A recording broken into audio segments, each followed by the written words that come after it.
trade deals with Japan. Japan has a massive import duty on American rice, India as well. And he's saying to these countries, first of all, you need food and it's getting more expensive. You should buy it from us, but we should also have free trade. This is not about the coastal elites. This is not about the knowledge economy. This is about the Midwestern states that provide the food that we all eat.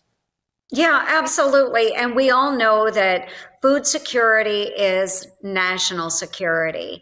So whether it's our trade deals, whether it's the tariffs, making sure that our farmers are supported is always number one on President Trump's list. So we know the tariffs can be hard on farmers, but in my discussions both with the president and with Secretary Lutnick, they always will say, in these negotiations, we know it's hard on the farmers. So what we start with is, hey, country X, Y, or Z, you're going to step up your support of American agriculture. So I love it. I appreciate it. I think between President Trump, Secretary Lutnick, if you look at Secretary Bessent and our U.S. Trade Rep, Jamison Greer, they are all working so well as one team fighting for the American interests abroad, and it's working.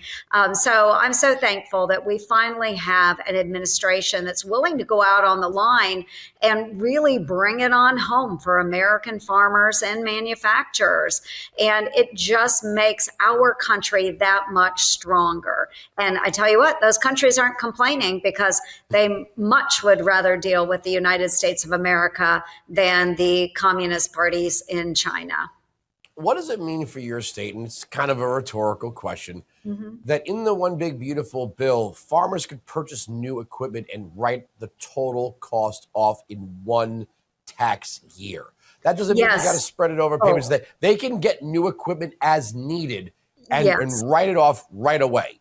Yes, and this is fantastic. So it's really important as we see technologies changing. A lot of folks think that we're just a bunch of dirt farmers in the Midwest. But let me tell you, with precision agriculture, which means we can conserve our land and make our water cleaner, the air cleaner, so many ways that we are using farming technology, it is very expensive. But it really helps build American agriculture and makes it much more productive. But because they are able to write off those expenses, it makes it a lot easier to make those expensive purchases. Farming is very, very expensive. And I know this coming from a farming family in Southwest Iowa. And if there are ways that we can protect American agriculture, make it stronger, more sustainable, we certainly want to do that. And the president is all in when it comes to that.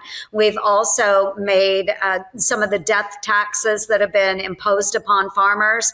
We have raised the cap on that to $15 million per person, $30 million per couple that will be exempt from death taxes. It's permanent now, so that covers most of our farmers. They won't have to worry about selling their farm. They can easily pass it on to the next generation of farmers. All of these things that were wrapped up in the one big beautiful bill, very, very important to maintaining American agriculture. We want to rely on the heartland and other ag states rather than turning to other countries to produce the food that we consume here in the United States. So again, so thankful to President Trump for really taking care of American farmers. For full shows, live and on demand, it's Salem News Channel.